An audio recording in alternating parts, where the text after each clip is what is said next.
Welcome to another episode of All Our Yesterdays. We have an awesome show today. But first, our producer is Kevin. How you doing, everybody? And my guest co-host today is none other than Robert. Hello there. And our guest of honor today is a man who has done so many things that I've watched growing up. Without further ado, Michael McGreevey. Thank you for being here. Good to be here. And you have had an incredible career. Disney and, just so many things. Riverboat, Lassie, Bonanza, Wagon Train, The Way West, Mod Squad, Computer War, Tennis Shoes, Room 222. Now you see him, now you don't. The list goes on and on and on. How did this whole thing start for you? Actually, by accident, which, is pretty amazing when you think about all that stuff. You're making me feel really old. My older sister and I, we were living in Connecticut, and I was about 5 and she was about 7, I think. And we saw a Fred Astaire Ginger Roger movie on television. And we both went to my mom and said, we want to be those people. And so my mom arranged in this small little town, New Milford, Connecticut, there was one little dance school. And both my sister and I I took tap, and I think we took ballroom together, and she took ballet and modern. And so, I was going to be the next Fred Astaire, or later on, I wanted to be Gene Kelly. And, but not long after that, because my father, who was a writer in television and radio at the time, most of the business moved to the West Coast. So we left Connecticut and moved to California and Hollywood. And I continued my dance lessons at a studio called the Louis Dupron Studio. Louis was a famous teacher, tap dance teacher. He was Donald O'Connor's main choreographer. And actually, Louis, I only studied under him for a short period because he went to New York. He became the choreographer on the Perry Como show in New York. But his assistant, Dolores Blacker, took over, and she became my main teacher and mentor with modern dance. And I even took some ballet at one point. About a year into that, the studio, the dance studio, was bought by Marge and Gower Champion, who were a famous dance couple at MGM in the late 40s, early 50s. And Gower Champion was starting to branch out and become a director and choreographer in movies. And he had a job on an RKO musical, a Jane Powell musical called The Girl Most Likely. And he was created all the dance and musical numbers. And one of the numbers was a dream sequence with 9 little kids as Indians. And he was having a devil of a time casting it. And of course, his wife, Marge, said, well, we do have a dance studio. Let's just go and see the kids. Long story short, my sister and I both tried out on a Saturday afternoon with Gower and Marge. And my mom was sitting next to Marge. And she said, well, Gower would be a fool not to get that cute little redheaded boy, because he's the cutest thing I've ever seen in my life. Which I was, thank God. My sister was the good dancer, of course. And I got my first job working with Jane Powell and Cliff Robertson and Gower Champion in The Girl Most Likely, which is on Turner Classic Movies, every couple of months. And I was hooked. I actually was hooked before then, amazingly. I can remember even in we did a recital. My first stage experience was in New Milford. And I still, to this day, I was probably 6. I remember the applause. And I thought, this is pretty good. I sort of like this feeling.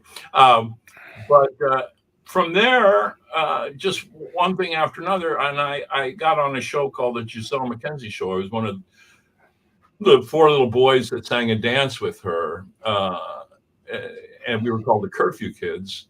And they started giving me, Jack Benny was one of the producers of the show. And Mr. Benny thought I had good comic timing. They started giving me a little bit on the show too, which led to me getting an acting agent, which led to me becoming an actor. Anyhow, that's how it all started. That's pretty awesome. Either way you look at it. But how old were you when you moved out of Connecticut?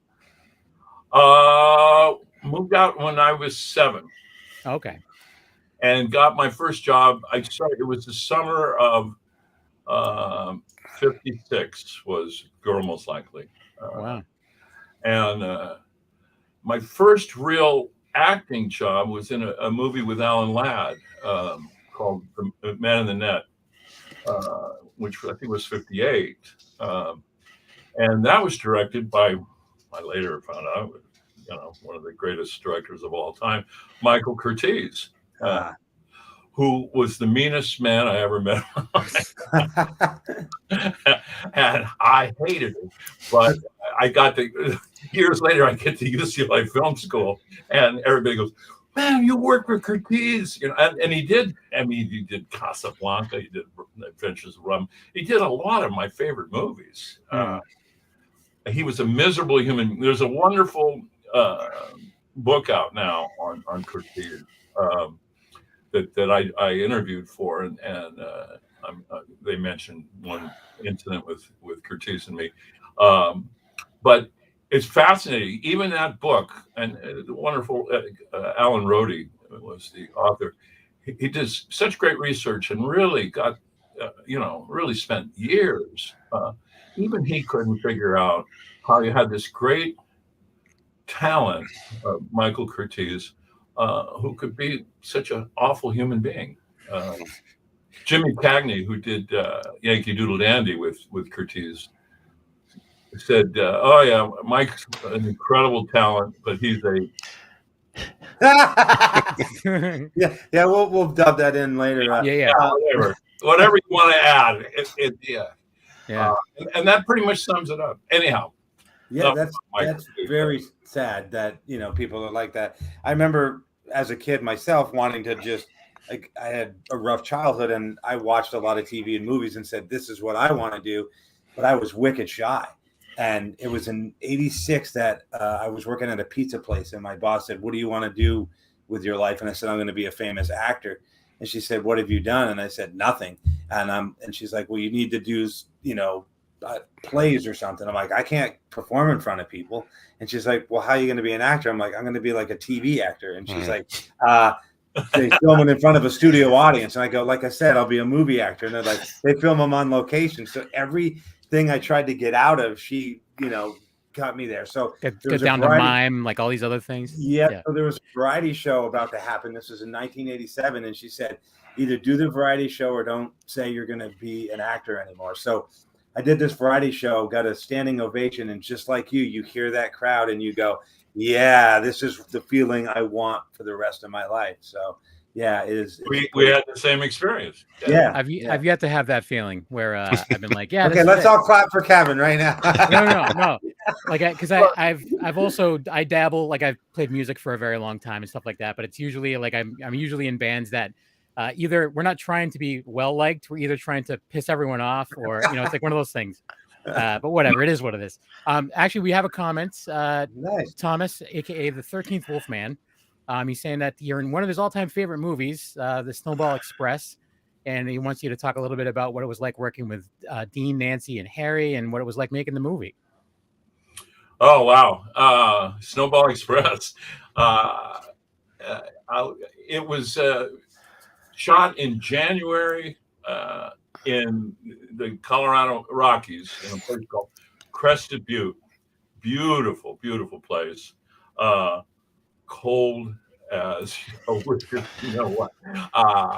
and the crew, it was like they were on a Arctic expedition. They were all in those huge snowsuits, And the cast, especially me, was in sort of, I had long underwear and I had a jacket, a Letterman's jacket, and we did as many layers as we could. But basically, and I remember Harry Morgan saying to me, "Are you freezing your ass?"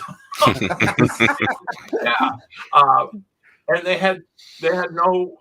We were up on a mountain where they built this hotel, or the facade of a hotel, and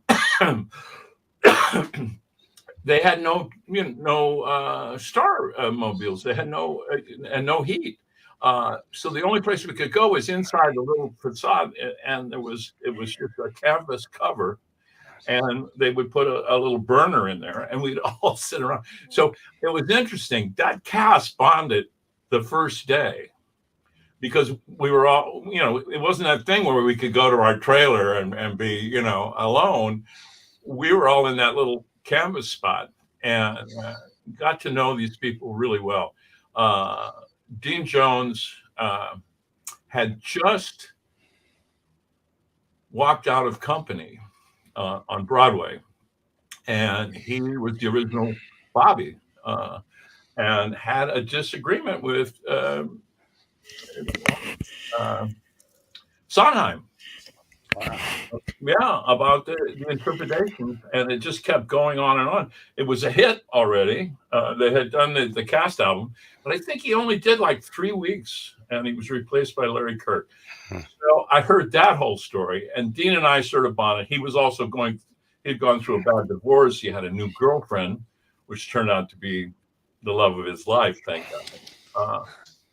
And I had a new girlfriend at the time. So anyhow, Dean and I bonded instantly, and what a talented, underrated guy. Wonderful comic timing, and a confused guy at that point, as sort of I was, but I was a lot younger. And but later on, turned out to be this really great. I did another movie with him at Disney, The Shaggy DA, and Dean was always a pleasure to be around. Nancy Olsen, I didn't know anything about Nancy Olsen. I knew she had been in the thing with Fred McMurray, the Flubber movie, Absent-Minded Professor, I think it was. And I also knew that she had been in Sunset Boulevard. So, of course, I drove her mad the whole time about shooting Sunset Boulevard. And she was very charming. And Nancy's still with us, thank God. I think she's 97, 98. Wow. Yeah. And she had a wonderful husband. Of course, she had been married to Alan Lerner, which she didn't want to talk about. But I can't remember her husband who she stayed with. He was the head of RCA. And he had wonderful stories about, I liked him right away because here he was the head of RCA, and he said, well, I said, God, you must be, really excited about it. He said, yeah, he said, but I'm not perfect. He said, I'm the one person that didn't want to sign the Beatles. Anyhow, I can't remember his name, but, and then there was beautiful little Kathleen Cody, who I should have moved on, but I had a girlfriend at the time. But charming, beautiful gal. We had a good rapport, and she later did a couple movies with my friend Kurt Russell, and Kurt didn't have a girlfriend at the time. Lucky guy. But, and then Harry Morgan. What can I say? Yeah. Voice. Harry did say the definitive thing one day. We were trying to do a scene, and it was cold. And the director, Norman Tokar, who I had done several things with prior to that, a wonderful director, good writer too. Norman finally stopped and said, "Guys, this isn't funny. Come on, let's." And Harry Morgan said, "Norman, it's very hard to be funny when you're freezing to death." And it's true. It's hard to be funny when you're cold. And we found that to be true in several cases. And we learned slowly how to warm ourselves up.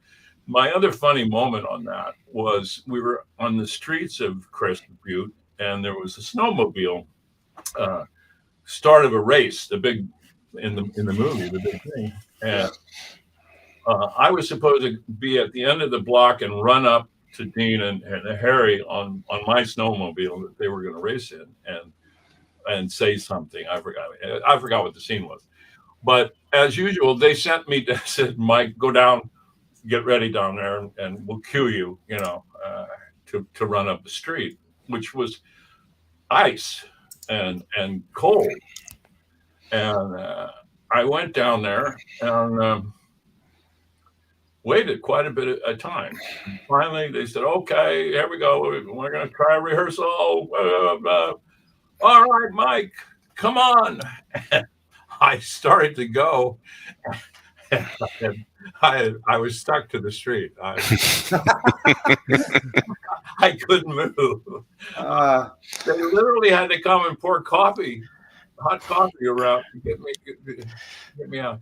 That's how cold and how fast you could freeze up there at that time. The weird thing is we later, when we got back to Hollywood to shoot all the interiors, in February of that year, February, March, it was unusually hot. So we were all complaining about we had to wear all these goddamn clothes, these sweaters.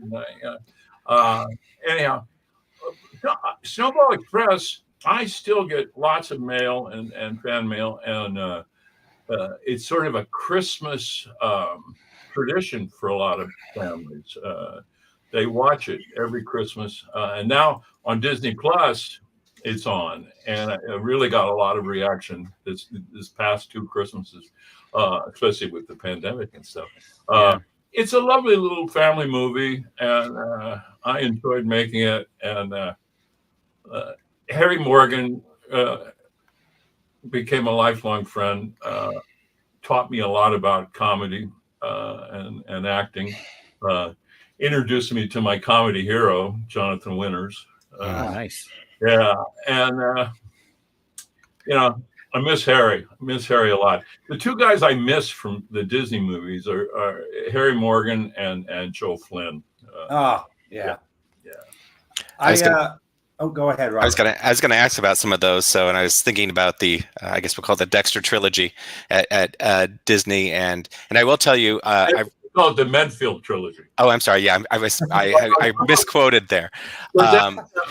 A guy did a PhD about the theology of the Medfield. Medfield. It's out there. Well, he sent it to Kurt and I to read. It was the most bizarre thing I've ever read in my life. Anyway. Anymore, you can make a mini series. I mean, I wouldn't put it past anything. Disney Plus, they need the product. But obviously, I look at that cast, and you talked about Joe Flynn. I think of Phil Silvers and Eve Arden. But I rewatched the Computer Wore Tennis Shoes, and I just think about and The Strongest Man in the World. Cesar Romero just seemed like he had such a presence on the screen. Was he larger than life in real life? Well, yeah. I mean, he was also very approachable and one of the kindest human beings I ever knew. I had met Cesar. He was a guest on the Giselle McKenzie show in 1958. And I didn't even remember that. And when we first did Computer Wore Tennis Shoes was originally going to be a two-part TV thing called Something's Happened to Dexter. It was called. So it was just a 3-week shoot originally. And the funny thing about that is that's like 1969 probably. So that's 11 years past when I worked 1 week with Cesar Romero, and I'd also grown up. I was not a little kid, and he remembered me. Oh wow! That's how charming he was, and just a wonderful, kind human being. I that's all I can say about Cesar. He also, he came from the old Hollywood, and he had marvelous stories. I'm sure Cesar wouldn't mind me saying it. Cesar was gay, and he had to hide it in those days. But he became the escort for all the beautiful contract players, the women, because they felt safe with Caesar. And he was such a gentleman too, on top of it all, and he had these marvelous friendships with all these gorgeous women. I remember, what's her name? Arlene Dahl. Remember Arlene Dahl? She was a redhead back in the 40s and 50s, starlet. She would visit him on the sets of those movies. I remember all the time. Anyhow, Caesar was the other thing that Caesar did with me is he would try to get me. Both Kurt and I smoked a lot of everybody smoked a lot of cigarettes back then, unfortunately, because it was one of the things that on a movie set you sit around and wait a lot, and most actors in those days smoked, and we had picked it up as kids. We were corrupted early, and Caesar spent every day. He'd come and pull cigarettes out of our mouth and say, "You boys, you're going to kill yourself." Blah blah blah. Of course, he finally admitted to us that he had been a chain smoker for many, many years. But yeah, what a classy guy! And I didn't know the extent of his career. Again, Turner Classic Movies. What a wonderful channel. At one point, they did one of those where they featured him for a day, and he was a hell of a good actor. Yeah. I only did this sort of silly comedy stuff with him, which was hard to do, and he played the villain beautifully, I thought. Yeah. The other villain in a guy named Dick Bacallion, who was his sidekick. Mm-hmm. We adored Dick. Dick was really fun to work with and be around. Joe Flynn, I was saying that Harry taught me a lot about comedy. I basically learned everything I ever knew about comedy from Joe Flynn. And he was a pleasure to be around. He was even funnier off camera. Yeah. Believe that. He had the funniest line. I probably shouldn't tell this one either. Oh, please do. We were doing, it must have been the second one. It must have been Now You Seem, Now You Don't. We were in the cafeteria. And at that time, of course, Walt was gone by then. But Roy Disney, Roy Sr., was still alive, but he had suffered a stroke. And he really wasn't, it was in name only. And we were sitting in the cafeteria one lunchtime, and these two guys walk in with sort of holding Roy up, walk in, and everybody stands up and applauds Roy Disney, which was very sweet. And Disney had this wonderful family feeling, that you had nowhere else. And it was because of people like Walt and Roy. But so Roy, I'm having lunch with Joe Flynn and Keenan Wynn, I think at the time. And Roy does this sort of little thing, and he's sort of blankly looking. And Joe Flynn said, "Roy doesn't know where he is, but he knows he's in charge."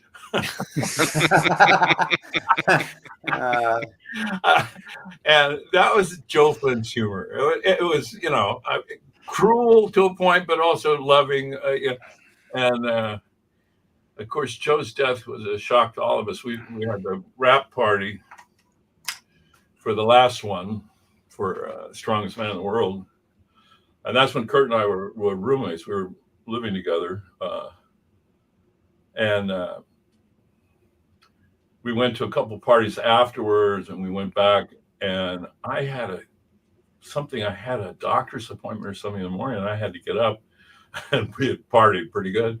And I got in the car and turned on the radio, and it's only happened to me twice in my life. Announcement came on, Joe Flynn, actor Joe Flynn, found drowned in Bel Air pool, and I said, "Joe Flynn? Do I know Joe Flynn?" I couldn't accept it. It took me 5 minutes and I had finally pulled over too. I did the same thing with Ricky Nelson. I was coming home on New Year's Eve I was working on a show called Fame, and I was coming home late. It's almost the same spot on the 405 freeway.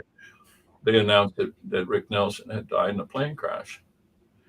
And I did the same thing. Rick Nelson, you know. Anyhow, Joe Flynn, nothing but great memories. Miss him and Harry like you wouldn't believe. Kurt and I were just together. We went to Oklahoma together. I'll talk about that later, maybe. And we were sharing Joe Flynn's stories the whole time. So, anyhow. So, Thomas, again, the 13th Wolfman. I call him an encyclopedia with a T-shirt because he just knows a lot about everything. You were talking about Arlene Dahl, and he wanted to point out that she's the mother of Lorenzo Lamas, an ex-wife of Fernando Lamas. So, for reference, if you're don't know who she is, there you go. Yeah. Fernando Lamas, I worked with.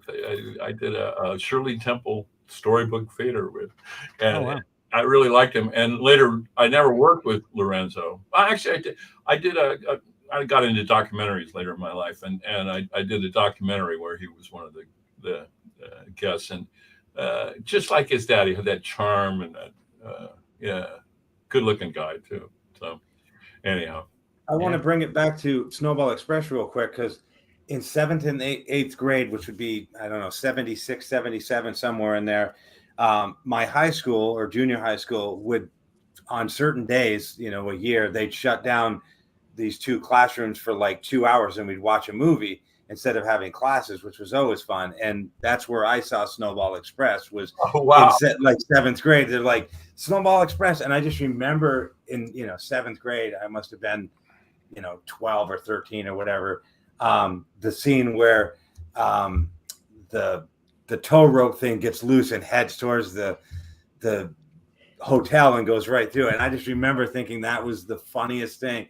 And so then many years, after that, I kept trying to find Snowball Express somewhere, because I just remember what a great movie it was in 7th grade. And now I just recently watched it again on Disney and was like, yeah, it's as funny as I remember it to be. But then back to the Medfield trilogy.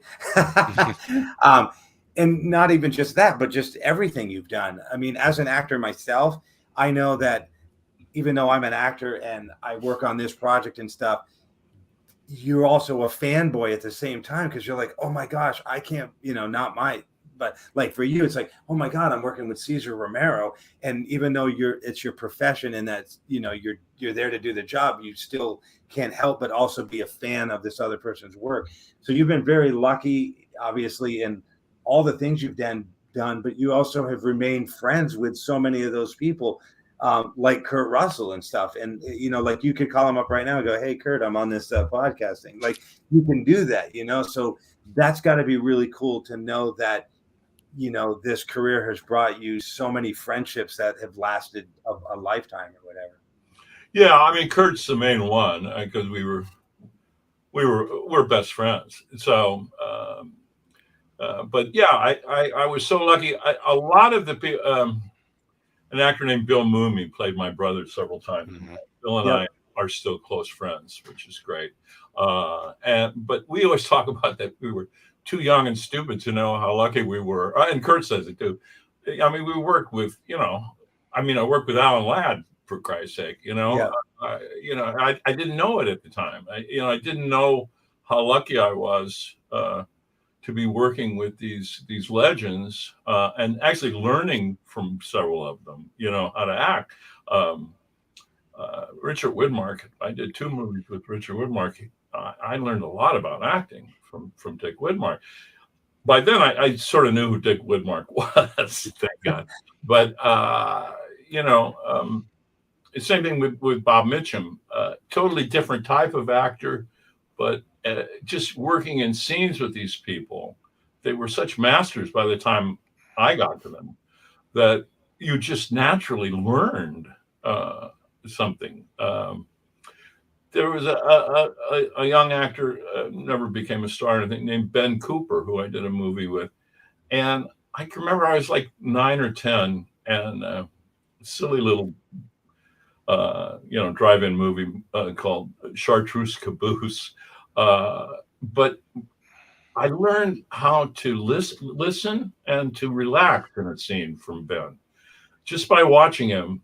And at one point, very early on, he took me under his arm and I thought he was great. Anyhow, he was a cool guy. He just said, "You're not listening, Mike. Listen to what the other person's saying." And that sounds so simple. It's one of the hardest things to do as an actor. Most actors are thinking about their next line. And it's funny how these people rub off on you, even with that. I was just reminded of, and I put it up on my Facebook page, a little clip from it. I did a Love American Style with Ozzie and Harriet.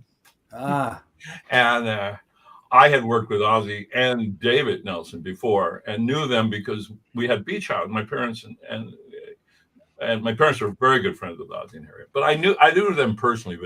But somebody who had I guess it was Tracy Nelson had reminded me about me working with Ozzie and Harriet. So I put up this clip, and I hadn't seen it in a long time.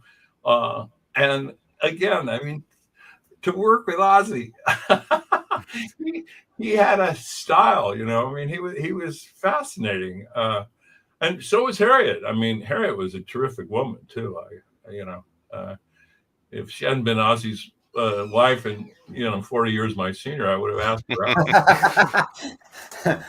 Now, when you watched something from your old days, like let's say, Riverboat with Burt Reynolds, or, Bonanza, or The Way West, or anything, do you watch it and can you remember exactly like, wow, I'm there and, I can see everything that's going on, and do you relive it, or do you enjoy it for what it is, or both? Well, it's a combination of things. Sometimes, yes, sometimes what I remember are the people. Yeah. And maybe something off camera, it's very hard for me to watch myself even now.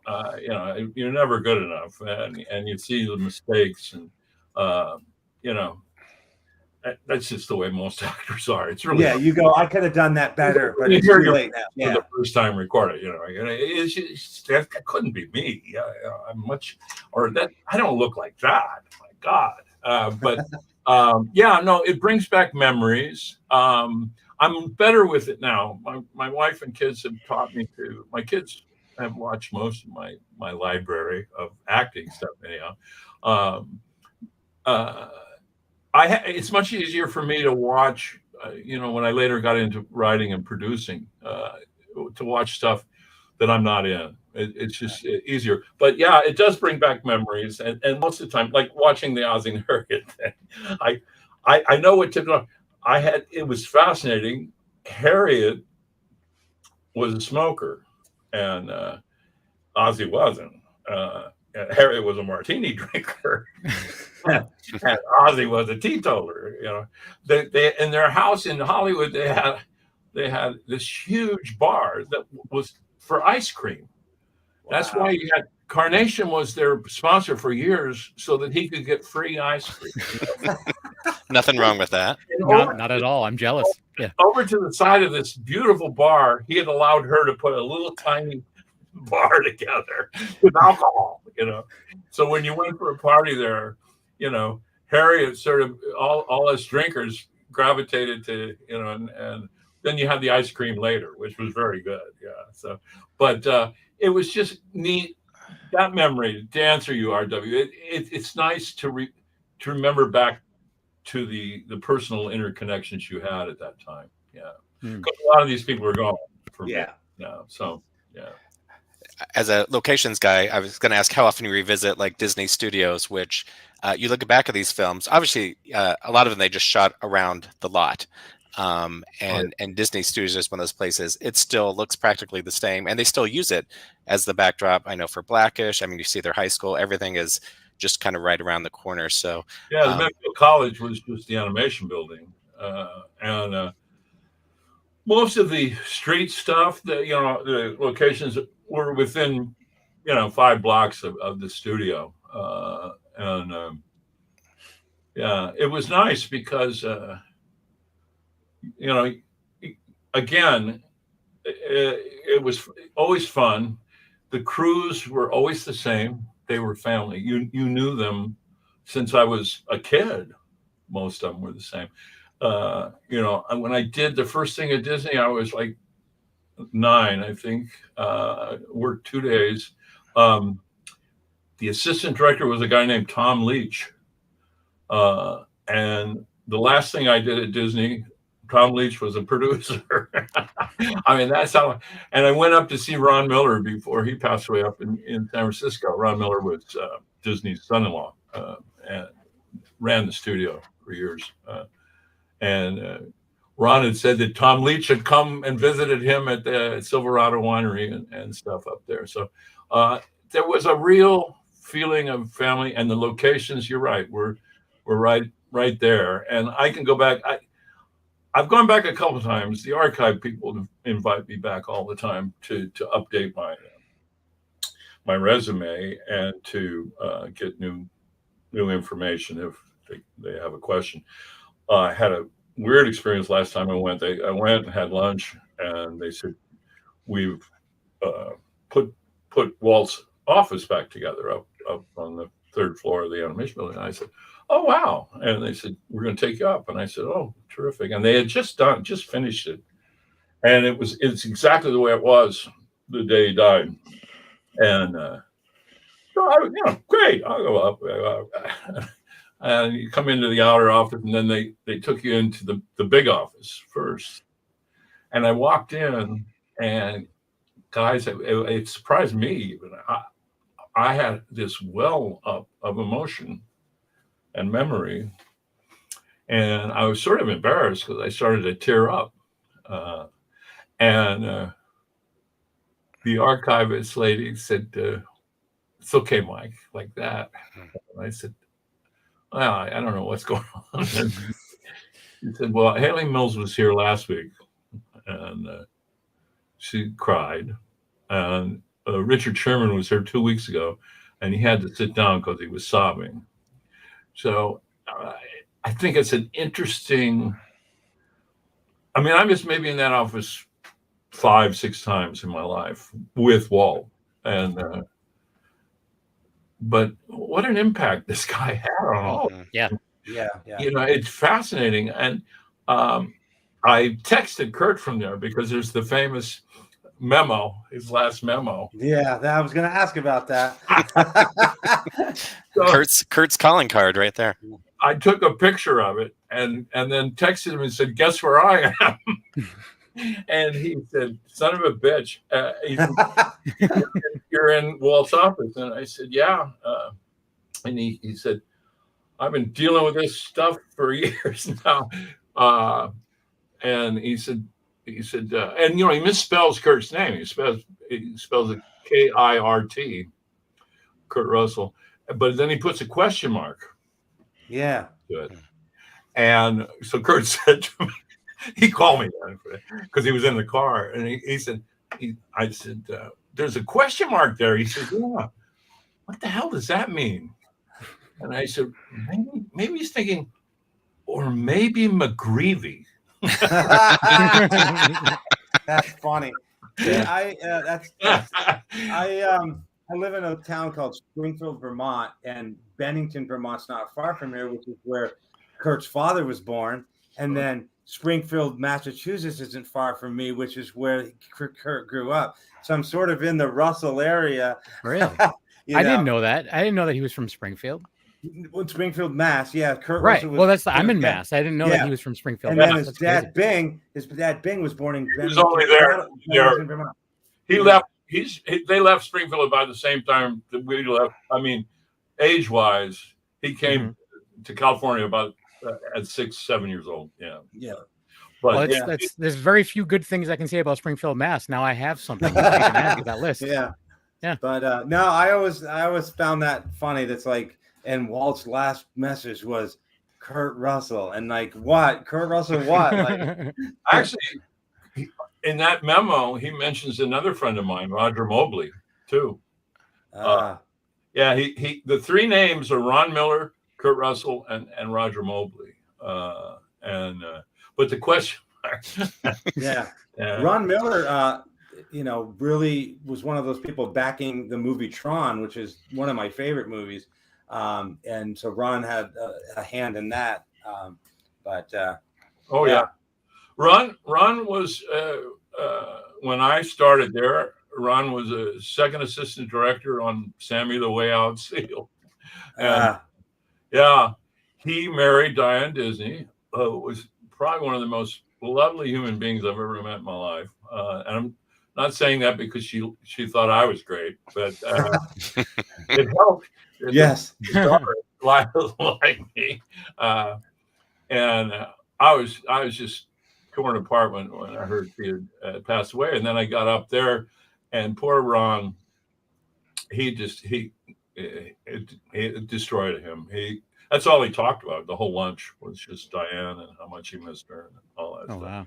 So he didn't last long after that. But what a lovely, again, Walt Disney created, I get mad at these people that I didn't know him well, but look at his legacy. You created that legacy if you'd been this awful human being that some people want to paint him out to be. Kurt and I have both said publicly, he reminded us of our uncle or our grandfather. I mean, he treated you, he always wanted you to call him Uncle Walt. And I always called him Mr. Disney. Bill Mooney tells this great story. We're doing Sammy the Way Out Seal, and Mooney couldn't be more than, he probably was 7 or 8. And I guess the assistant director comes up to him at the lunch break and says, you and your mom are supposed to go up to Mr. Disney's office. And they both sort of went, whoa, So he goes up and they go into that outer office, and Billy's all alone. He sits down across from Walt Disney. And of course, that was the thing. We all knew him from that Sunday night show. He was very familiar to you. And it wasn't like a normal producer. And he said, so how's the show going, Billy? And Billy said, oh, I think okay. I hope everybody likes it, and blah, blah, blah. Mr. Tokar's really nice and blah, blah, blah.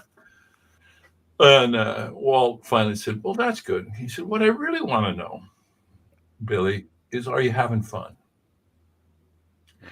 That's Walt Disney. That's awesome. And while the Medfield, Dexter Riley films look like everybody was having fun. Like, you just see it. Yeah. You got people like Frank Welker, and so many other people whose names just escape me right now. Frank was entertaining us all with his voices. Yeah. And for years, I used to call Frank's phone just to get his answering phone. Because he would change the recordings. Yeah. Yeah. So he was doing voices even way back then, huh? Oh, wonderful. Wow. He did.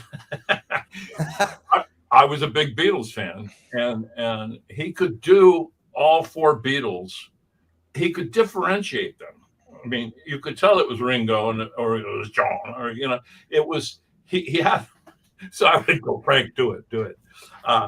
And John Provost, who played Timmy on Lassie, was in the first one with us, and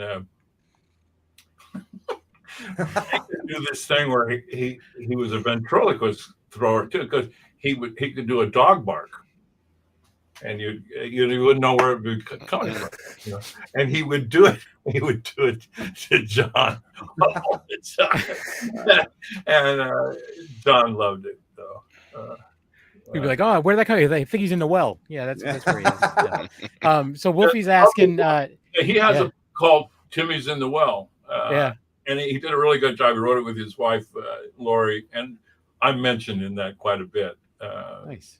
Because we work together so much. So, Wolfie's asking, with all these awesome actors that you've worked with, is there anyone that you had hoped to work with that you never got the opportunity? Like he's mentioning John Wayne or James Stewart, or anyone that you were like, I want to get this job, and it just didn't work out.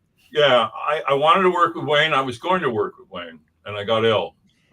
I was going to do a movie called The Undefeated with John Wayne and Rock Hudson. The same guy that directed The Way West, which I did, was directing that and wanted me to be in it. So I was all set to go to Durango, and I got skin cancer. Is what I got. In those days, they had to treat it with radiation and all this crazy. So I recommended a guy who I had just met to Andy McLaughlin, the director, Andy. He said, "Do you know anybody?" Because I had to call Andy and say, "I can't do this." And I said, "Yeah, there's this guy." I said, "You might look at him. His name is Jan Michael Vincent." And it was Jan Michael's first shot when I didn't get to work with John Wayne. I did meet John Wayne, and it was like straight out of a movie. Andy introduced me. He said, "This is Mike McGreevey, Duke." And John Wayne turned to me and said, "Well, hiya, kid." That's awesome. And I felt like saying, "That's John Wayne. You're doing John." Yeah, this sounds just like him. The guy I would have loved to work with, I watched him work, was Spencer Tracy. When I was doing the Riverboat series, I was the cabin boy on the Riverboat series at Universal. We were in a stage 27, which was called the process stage, and across from us was stage 29, which was called the Phantom stage, where they made the original Phantom of the Opera. And so they were shooting on the Phantom stage Inherit the Wind, the Scopes Trial movie that had Frederick March and Spencer Tracy and Gene Kelly, my other hero. And so my mom, when we would have a break, we'd go over to the Phantom stage and watch them shoot the courtroom scenes. And I got to watch Frederick March and Tracy do these long, 5-minute scenes. And it was fascinating watching the two of them because Tracy, again, made it look easy. And March, you could see the work, but it was brilliant. It was really great. The added story to that was we came back one time, and Burt Reynolds, who was on the show with me, said to my mom, "Where were you guys?" And she said, "We went over to watch Spencer Tracy and Frederick March on the other stage." And so he said, "Well, if you go again, can I go?" And we said, "Of course." And so we took Burt the next time, and Burt was blown away. And he went many times and finally I guess he knew someone in the cast to introduce him to Spencer, who was his acting hero. And Tracy and him became great friends off of all that. And Spencer actually even sort of mentored Burt during his rise to fame. But you were pretty good friends with Burt too, though, right? Oh, I love Burt. Burt was my big brother. I didn't kind of going into the dark here. I had a light change. I didn't have a brother. I had two sisters. They were coming back. He was like 22 years old. He had been a football player, which I wanted to be at Florida State. In fact, my first football he brought, and we used to throw the football together out in front of stuff. And and he was dating. This is Hollywood. He was dating the girl that lived across the street from our house, Lori Nelson. He would drop Lori off and come over to my mom and ask for advice. My mom became his love. My connections with Burt are all so weird because I did a movie with Sally Field and married her in the movie, and obviously they had a relationship later on. Burt I adored. The problem was I also adored Darren McGavin, who played the captain on the show. Gavin was my father figure, and talk about learning how to act. Darren was very influential in honing my skills because we just had an instant rapport, and I loved working with him all the time. Trouble is Darren and Bert hated each other, and I think Bert was a little jealous and a little, wasn't quite as skilled as he later became, and Darren was this polished, sort of powerful actor who could be a jerk. I admit, I mean, he could be difficult. But yeah, it hurt me very much to see the two of them not get along. And finally, they got in a fight and ended up getting Bert fired off the show. He always said he was fired because his acting was no good, but he actually threw Darren into the lake. Oh, wow. We had always debated how deep it was when we found out. It came up to about, he sort of stuck in the mud up to his yeah. And there's that famous story, which I've told a million times. Bert used to tell it too, of him leaving the day he got fired and running into another contract player who had just been let go. And the other contract player said, "Why did they let you go?" And he said, "Well, because I can't act." And Bert said, "What about you?" And the guy said, "They let me go because they thought my Adam's apple was too big." And Bert said, "Well, at least I can take acting lessons. I don't know what you're going to do." Clint. Clint Eastwood. MCA, supposedly, it may just be fantasy. MCA fired Clint Eastwood and Burt Reynolds on the same day. A bunch of geniuses. And then Burt grew the mustache, and the rest is history. It was for about 13 years in a row. So, anyhow, you stepped away. You stepped away from acting eventually to do like writing and stuff like that. Did you ever regret that? Like, did you ever regret not sticking with the acting? I loved acting. What happened in those days, and my friend Kurt Russell is the exception.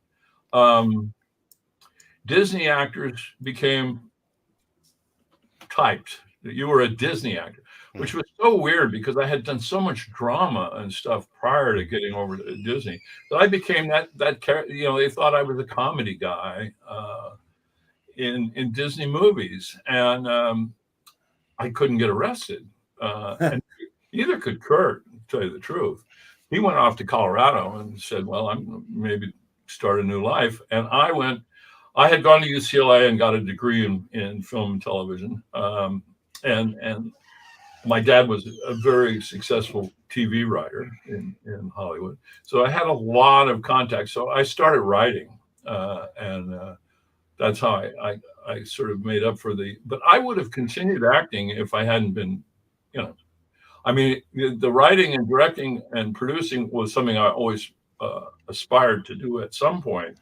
But believe me, being an actor is more fun than anything.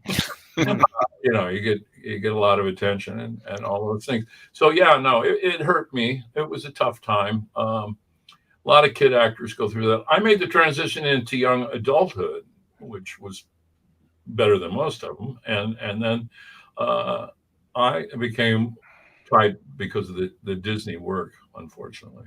So I don't regret it.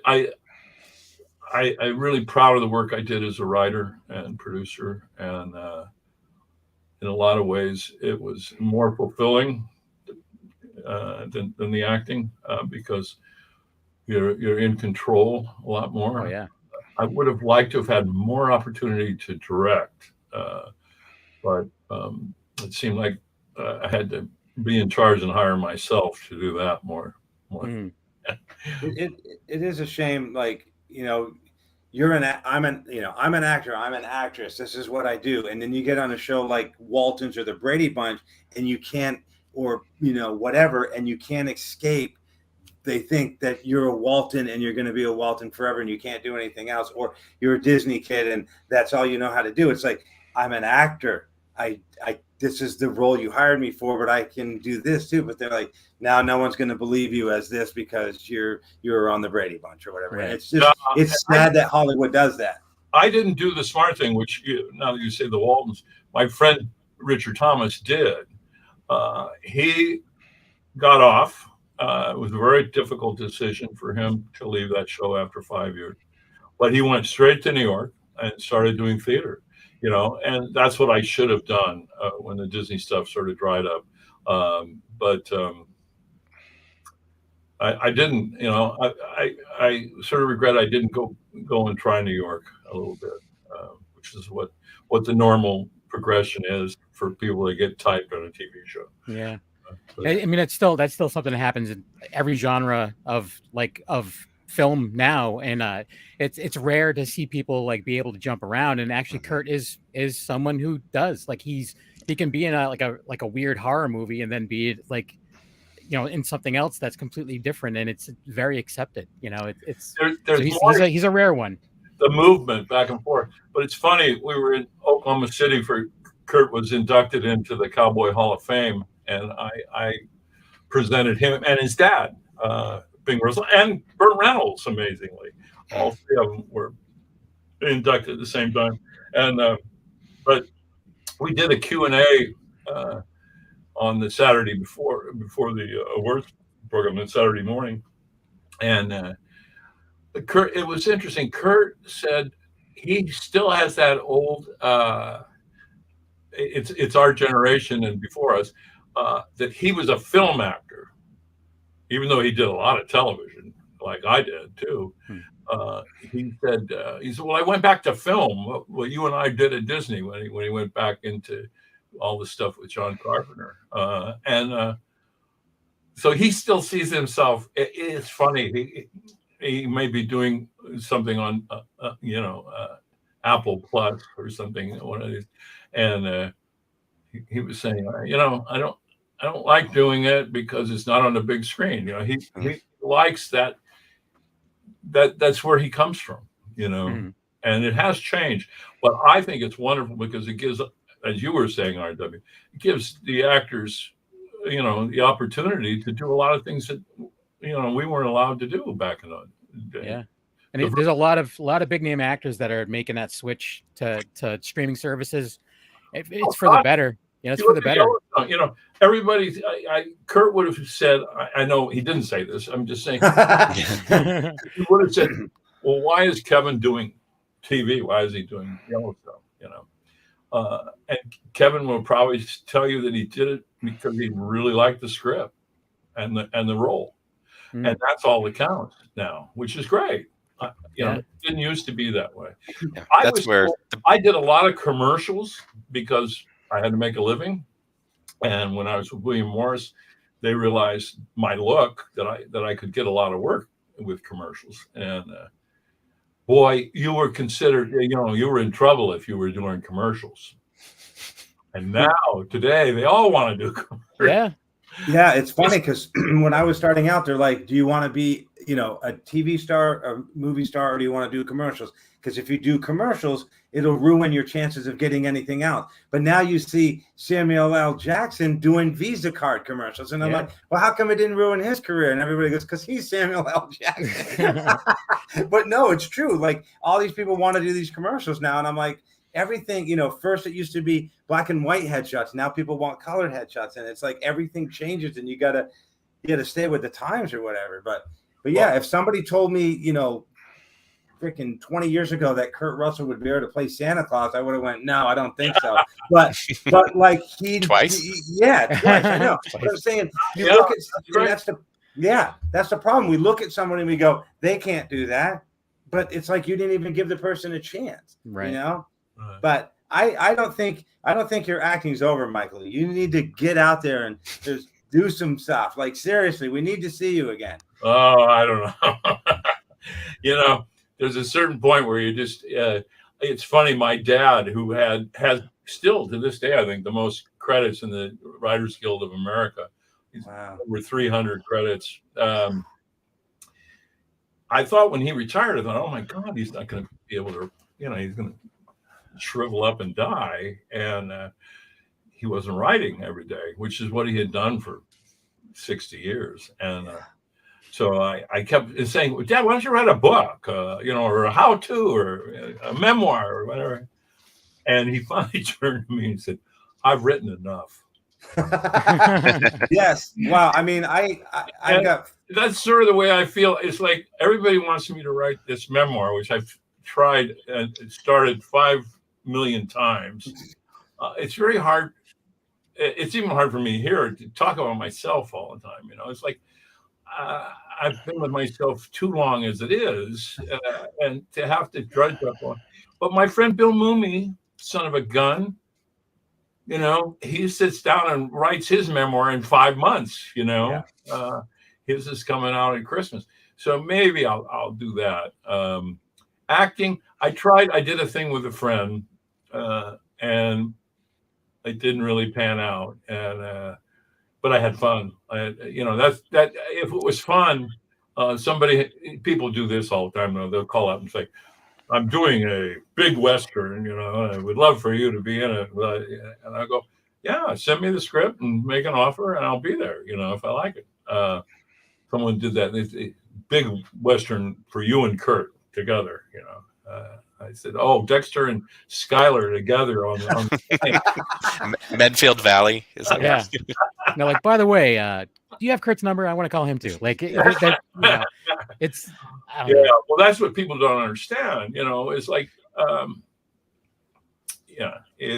I do tell people who are legitimate. It's really simple with people like Kurt Russell. Is you call the agent, you make an offer with the script. That's what they read. They don't. If they read everything that was sent to them, they'd never have time to do anything else. And he's to his credit too. He's done a lot of, like, obviously he's done the big budget stuff, but he also does some smaller budget, more independent stuff. When he believes in something, when he'll do it. Yeah. Absolutely. He did that one Bone Tomahawk. I was actually going to bring that up. That movie's crazy. Yeah. And I have a friend who was actually one of the bad guys, like one of the monsters in that thing, and he's like, it was fantastic. It was amazing. But he loved that script, and he did it for nothing. Really? And very little, I'm sure. Yeah. It was very challenging physically for him. He ended up having a hip replacement because of that movie. Oh, really? Wow. Yeah, but he'll do something if it really. I had sent him something and he didn't like it, but but he'll read it if I recommend it. But if he read everything, my God, he'd have no life. Yeah, he would have no time to make movies. Yeah, as he said to me many times, I'm too rich, and too lazy, and too old to work too much anymore. I'm two of those things. The one I'm not is rich. Yeah, I'm lazy. I'm old. I'm lazy and I'm old. So we're actually a little bit over the hour. I don't know if we should be wrapping things up or if you got more to say. I'm fine. But okay. You guys have to wrap it? We don't have to. Yeah. No, we try to keep it at an hour for you so that we don't take up your entire day. But if you got some other great stories, we'll hear them. But if you're like, no, I want to get away from you. If you have any other questions, that are burning to be answered. Okay, the one question I have, which, I watched The Way West, and they're fighting to cross a river, and I want to know why. Like, why does it matter who crosses this river first? I guess that's a story point. I guess in those days, the idea of that whole thing was that if you got the whole wagon train across, then you had a clear passage because it takes so long to do a river crossing. If the cattlemen and the cattle had gotten in front of us, it would have made it a much. Imagine following a cattle herd. It would have made it a much more difficult thing. That was the whole idea. The real thing for that was to have Kirk Douglas and Mitchum get into a disagreement about stuff and to kill off Nick Calvelli guy. The river crossing, that movie, I really did. I felt like I was on a wagon. We every day, we never had a day off. The director, very smartly, Andy McLaughlin, had us all called every morning on the call sheet, even if we weren't in a scene. Again, it was a bonding thing, and it was also this feeling of a trek. I mean, it took 4 months to shoot that movie, and I worked every day.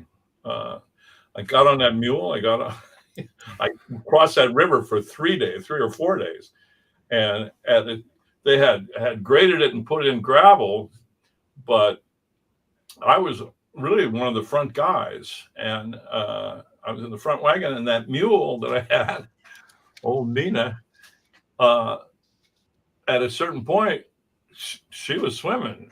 You know, we were sort of bobbing up and down across the thing. So I mean, I think I experienced a lot of the stuff that the Pioneer people experienced just making that film. Very difficult physically to do it. But I didn't really answer your question about. No, I think I get it. So if the cattle are in front of you, they're going slow, and you have to go slow too. So you can't really get to where you want to go faster because you're stuck behind them. Yeah, I that makes sense. Now, I get it looks like, you know, that's in the middle of nowhere. So where, like, is your hotel or wherever it is you're staying? in you know, well, that was relation to that. That was a bend in the Willamette River outside of Eugene, Oregon, and probably a 40-minute drive into Eugene. And we stayed at the Eugene Hotel. The stars had their own little houses and stuff around. We were only in Eugene for that front part of the movie. We pretty much shot the movie in sequence, which was interesting too. And then we moved to Bend, Oregon, which was in the middle of the state more. And that desert is the Oregon desert. We took helicopters in to shoot on that location. I had a whirlybird ride early in the morning. It was just Sally Field and I and this guy. And Sally's asleep. She's in the middle, you know. And this guy's trying to impress me, I guess. I don't know what he was trying to do.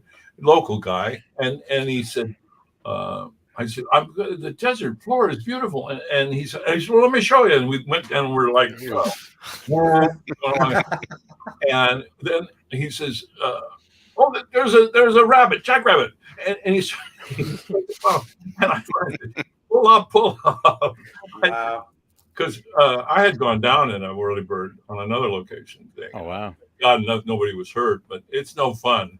And Sally slept through the whole thing. So, I mean, you guys are crossing rivers in, like, you know, leather pants or cowhide pants or all this stuff, and you're soaking wet, obviously from neck down, underwear and everything. Did you just keep filming that entire day, drenched in clothes? I think we changed 2 or 3 times a day. Yeah. But still, that's it was quite silly not to just just to say wet. But they didn't have that many changes. That was the other thing. That wardrobe, the director had Gordy Dawson was the wardrobe guy on that. Had told the wardrobe guy, don't clean any of it. So we smelled. There was an interesting smell of the whole group. We all smelled like we'd been on the trail for, which was really tough because I was trying to, impress Sally Field, and here I smelled like, but she smelled too. So it wasn't that bad, Yeah, I just saw that. You can imagine. I graduated high school. The next day I got on a plane and went to Oregon. And the next day I'm out on a mule next to Richard Widmark in the, Oregon forests along the Willamette Valley. And I spent 4 months with him and Sally Field and Robert Mitchum and all these wonderful people making this movie. To this day, I'm disappointed in the final product. I think we made a better movie than United Artists let Andy and Harold Heck release. They at the last minute their cut was like 2 hours and 25 minutes, I think, or something. And I think that's the one I saw at a screening, and I really liked it. And the final release was like 2 hours. And it just, there's holes in that story that you pick up on.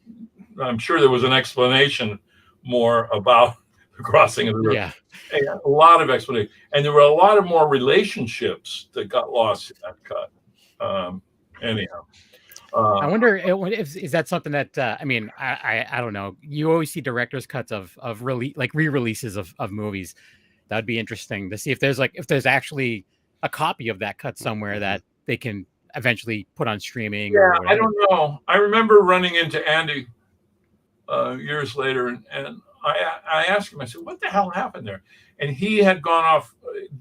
They took advantage of the fact that he was already on another film.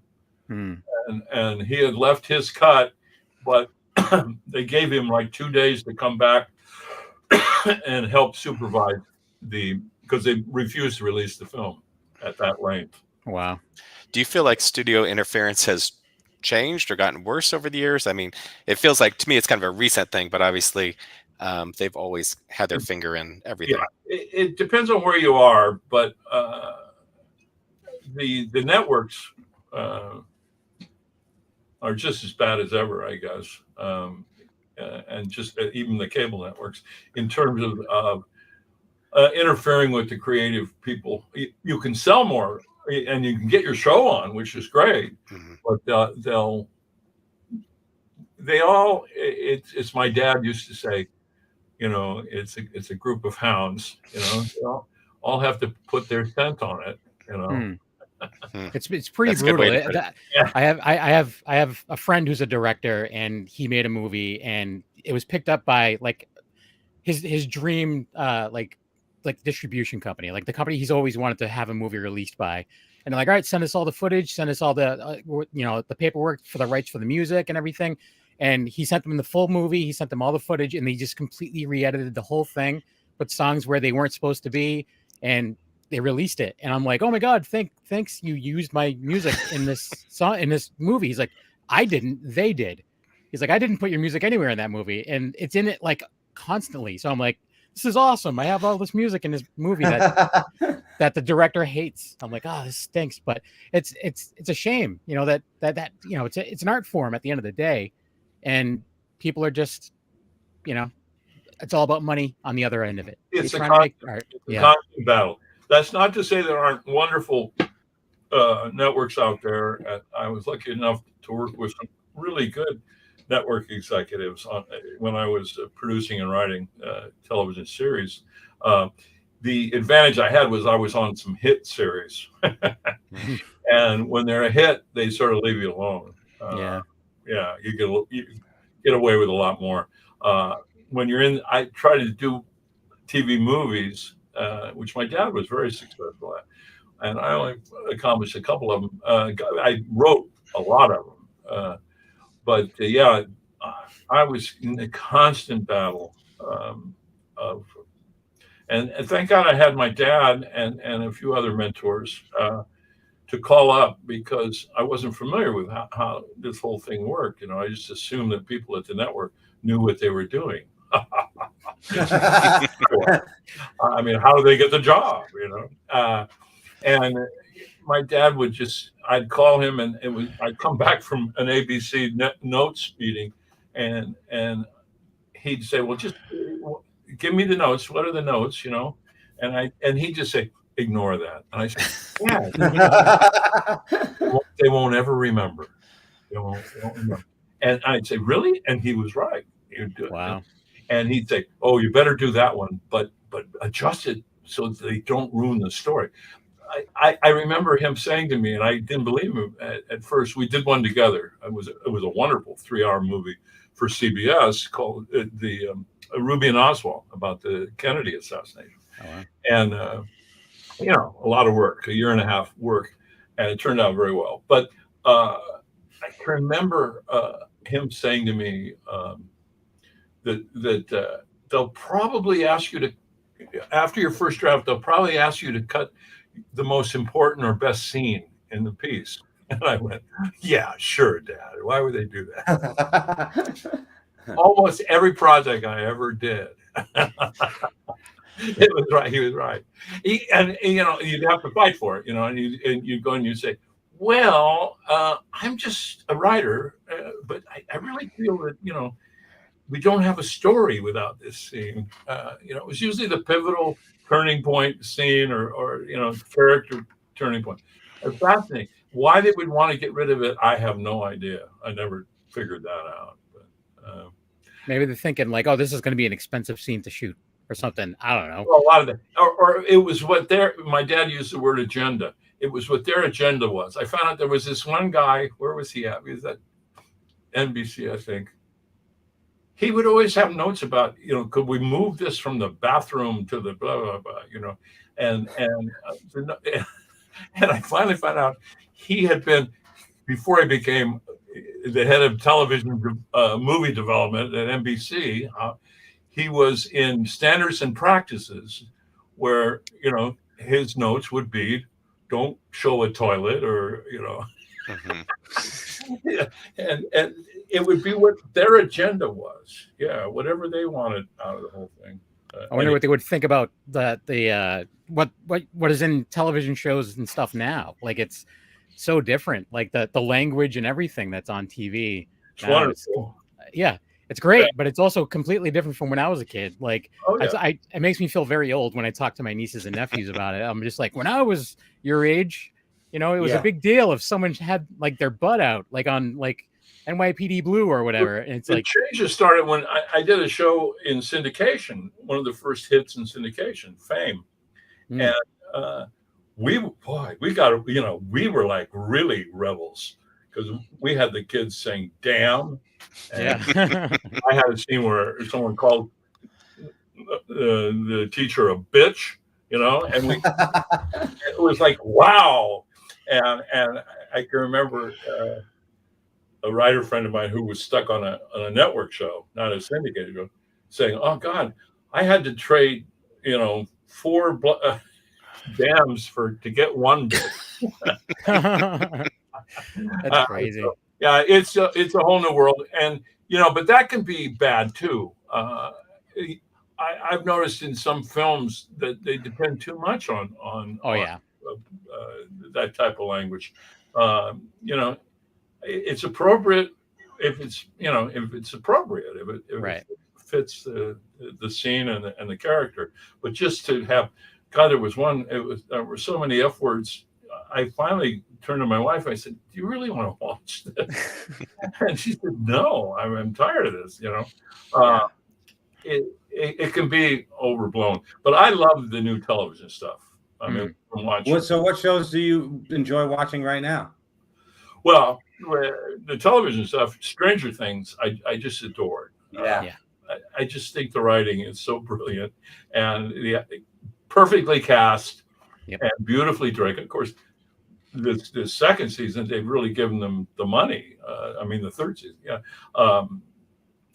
but if I had that kind of money, I could have done great stuff too. Yeah, each episode is like more than like a feature-length film for most. Oh my God. It's crazy. Incredible production values. Yeah.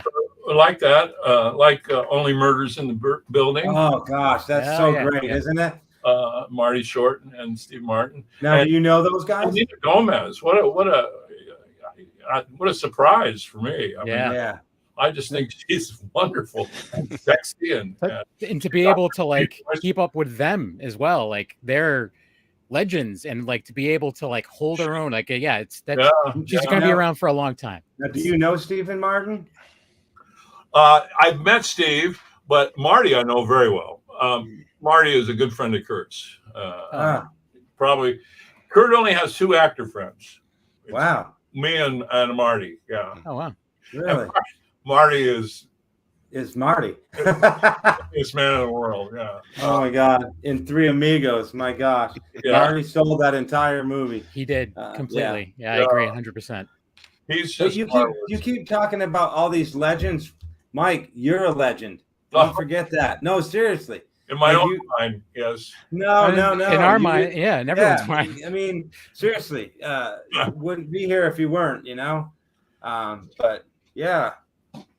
Well, thank you guys, and this has been a pleasure. Yeah.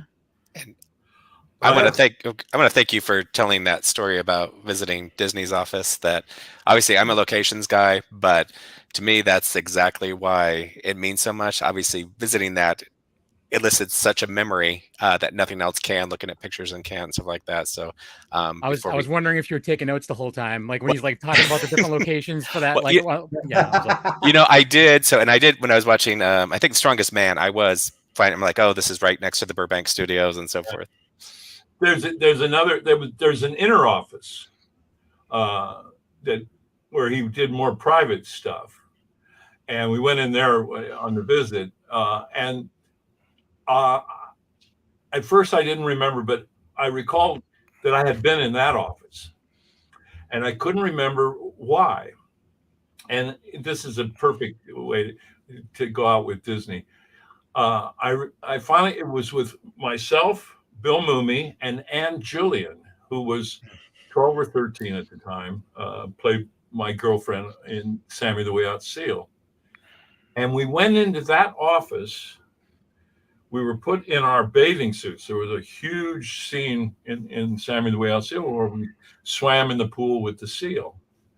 And we put on robes, I remember, with the wardrobe people, and they walked us up. And we went into that private office just with Walt. And I'm sure what he was doing was making sure that Ann Julian's bathing suit was appropriate. That, it was good, wholesome, one piece, cover up everything sort of thing. And we took off our robes and he said, okay, boys and girls, go have fun with the seal. But he did that in the private office. Isn't that interesting? Yeah. I'm pretty good friends with Daryl Rooney and Jerry Rees, who have worked for Disney for like ever or whatever. And they always tell stories of going back there and how surreal it is because they can remember what it was like back in the day or whatever. So as Robert was saying, it hasn't changed that much. I mean, they got rid of the berms, basically. That's all they did. And they've added all those buildings, which are a little imposing.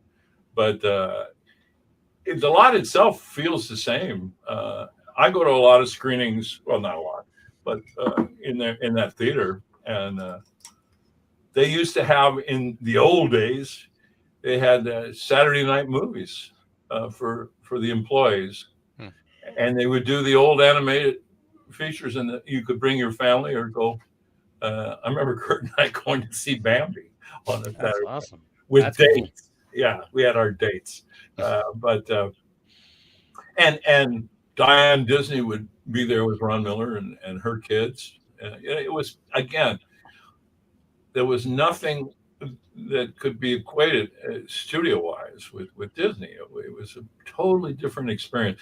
The other thing, as a kid, it was great because they worked with so many children. They accommodated you because they knew how to do it. Yeah. Well, next time you go to one of those movies, make sure you send us all tickets so we can go with you. Make sure it's like really far in advance because I'm going to have to walk there because there's no way I can pay to fly. I get those screenings. This year, the Academy, I'm a member of the Academy, they have a screening room now. So everything is streamed. They used to send, the discs or have screenings. But boy, they've really moved away from that. There was a lot of people that were pirating those screeners and stuff. Like you would see like Property of or whatever. Actually, I had a screener for Bone Tomahawk. Like I got a review copy of Bone Tomahawk, and it had like my email address just scrolling across the screen the whole time. So that way, if I ended up copying it and putting it out on the internet, they would know exactly who it was. So, but yeah, that was a movie that as soon as I saw that, I was like, this movie's crazy, and I can't believe Kurt Russell's in it. Like this is so that's huge though. I personally, I thought the front half of that movie was fabulous. It just lost me in the end. It gets weird. That's what he liked about it. Oh, really? Yeah, he said this in Oklahoma because the audience sort of groaned when we saw that Bone Tomahawk.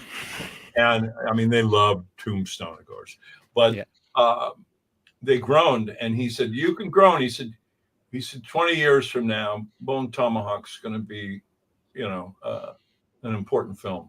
Oh yeah, and there's a lot of, like, even if it's just one scene, there's a lot of horror icons in that movie too. I think the uniqueness of it is what attracted him to it, and he's damn good in it. Oof. Yeah, and everybody is. What's Richard Jenkins? I said, damn it, he got to play Gabby Hayes. I would have loved to have played that part. Gabby, man, he's one of the greatest. And speaking of Gabby, they're making all these bio movies. Why have they not done one on Roy Rogers yet? Like, I mean, Roy was, before Elvis, Roy was the box office, star. My dad wrote a script for CBS about Roy and Dale, more about the love story that never got made. Yeah, I've got it somewhere, but I don't know. I've tried to do we were trying to get financing for a big 6-hour documentary series on Western film in general.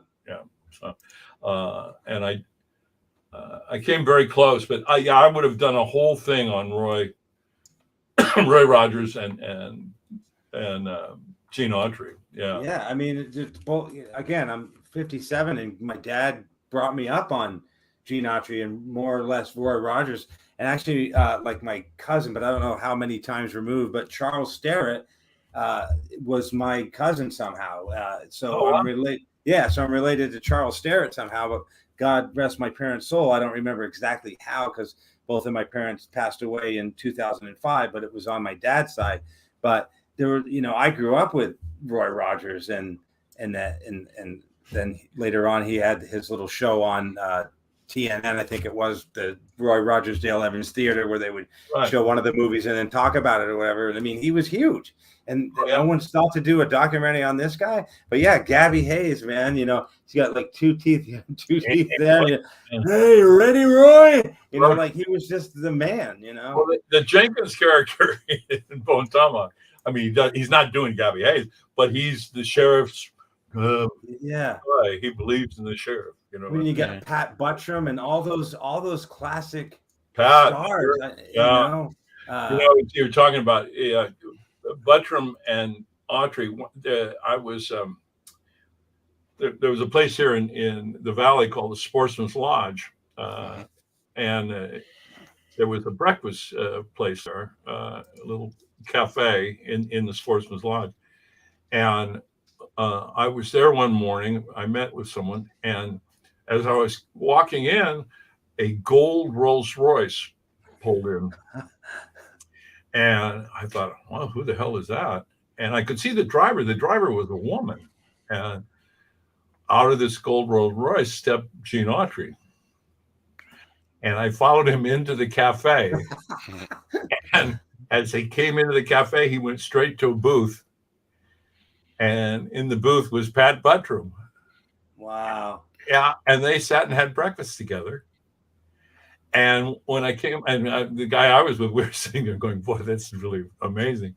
And Gene got up and walked out, and his wife was driving that Rolls Royce. Wow. I later met her, and she waited for him. Well, he had breakfast with his old buddy.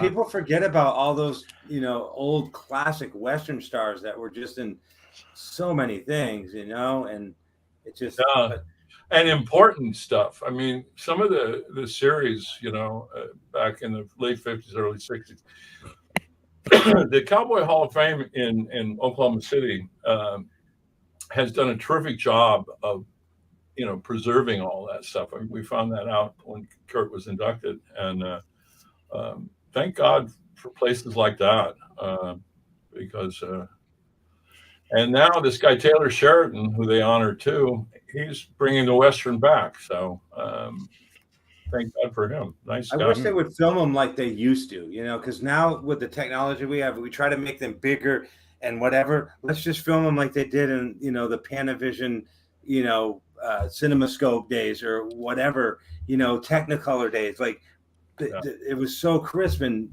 the way they film movies then with like Gene Autry, Roy Rogers and stuff, it's like a lost art. It's gone now. Yeah, and that the Way West, the same thing, you know. Absolutely. You were talking about the Way West. Seeing the Way West in Panavision on the big screen back in 1970, it was a whole different experience than what you saw on, even a Blu-ray experience isn't the same thing. They got rid of it. But Yep. well, anyways, yeah. I think we've lost our audience. No, that's not. We're still here. We're the audience. We're here. Your stories remind me of what the dream version of what Hollywood would be like, where you're just going to movies and bumping into people at cafes, and just a big small town of Hollywood where everything is happening. But I appreciate you sharing. Those days are gone. Yeah, Yes, those days are gone, unfortunately. Yeah. The San Fernando Valley was that way with television in the 50s and 60s. It was I've always said it was a company town. Sherman Oaks, North Hollywood, Studio City. Everybody worked in television, either Universal or Warner Brothers or Disney or Screen Gems. And it was fascinating because everybody knew everybody. It was a small group, really small group. And it's funny. I'll write that in my memoir. That's what I was going to say. All this stuff has to go in the memoir. Yeah. I mean, there's a story where I guess early in Dick Van Dyke's career, he called up Stan Laurel on the phone. You can't really just call up people anymore. Like back then, you just go Stan Laurel and like, hey Stan, it's Dick Van Dyke, and now it's like, hey, why are you calling me? How did you get my number? I'm gonna get a restraining order against you. You're like, good, I just wanted to call and say hi. But like back then, it was so weird. Like Dick Van Dyke just calls up Stan Laurel, and you just happen to run into Gene Autry at a restaurant. So those stories, like they say, it's like that's a whole different time. It doesn't really happen like that anymore. But now the connection that we would have with our heroes is conventions and stuff like that. So that's where I go to meet the people, and then I feel very awkward because I'm acting like a fanboy in front of people that I respect, and whatever, it is what it is. Now, Bill Mooney does those. Have you ever done conventions where you go and you sit at a table and you do? Occasionally. I'm going to do one in Tucson, a Western one in March. And I've done several Disney ones. Now, are they more out in California near you, or do you go to like New Jersey? I did Memphis. I did places in somewhere Asheville. Oh yeah. Yeah. I've done not a lot of them. The other one I did in Richmond. Nice. Virginia. There are people. I have some friends like Darby Hinton, who does a ton of these things, and he's gone every weekend. I feel very uncomfortable charging people for my autograph, to be honest with you. And there's some people out there who think they're worth a couple $100. Dawn Wells, God rest her soul, charged $20, and like everybody next to her was charging $60-$80. And I said, Dawn, why do you only charge $20? And she goes, I don't feel right charging anymore. I charge enough for the picture and getting here, but I don't feel right charging anymore. And she was just the sweetest person to ever meet. In fact, I've got the picture here. What is this? It's called Winston-Salem Western thing. And I did that with actually it's with it's funny, we were talking about Clu Gallagher the other day. With Dawn and Clu. Nice. Yeah, but Dawn was sweet. The one in Tucson is called Westfest, and it's March 16th, 17th, 18th, and 19th if people are interested. Oh, wow. And there's some good people going to be there, and hopefully we'll talk about Westerns and have a good time. So. Yeah, that's a long con too. 4 days. Yeah. That's long. A lot of them have been 2 days recently that I've been going to, but it's always awesome. And like you get to meet, like I said, your heroes, and like it's almost like I have no problem paying for an autograph just because it's like you've given me something. I want to give you something in return, kind of deal. You know, that's the way I look at it. There's people out there that don't charge anything, and then they're struggling. I'm like, you should be charging. Your fans will pay. They love you, so they'll pay. You know, like that's the thing. You know, Well, I don't know. My wife has convinced me that that I should do it every once in a while. So yeah, you should. I mean, in get all to connect with the seriousness, fans. Yeah. I you know, I know we're wrapping up right now, but I thank you for, you know, being on TV and in movies when I was growing up, going through a rough time, watching your stuff, you know, and other people's stuff kind of kept me going and, you know, made me who I am today or whatever. So I always like to let somebody know that they made a difference, especially teachers. I called a few teachers, like my 4th, 5th, and 6th grade teacher, like, I don't know, 20 years ago or something, and said, you made a difference in my life. And they're like, whoa, like people need to know that. So I'm telling you, thank you for making a difference in my life, sir. And thank you for being here today. Well, thank you for saying that. And so where do you want people to like follow you on social media and stuff, like so they can find out what you're doing?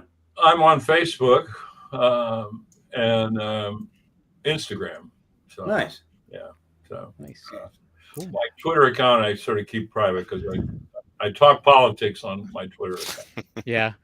So if you don't want to be offended. Well, write those memories, because you gave us a treasure trove today that we did not have otherwise. Okay. Right, that other people would want to hear for sure. If I wasn't so rich and lazy. Well, I'll tell you what, you give us the money and then you'll just be lazy and we'll be rich. All right. Yeah, thank you very much. Thank you, sir. Bye-bye. Bye.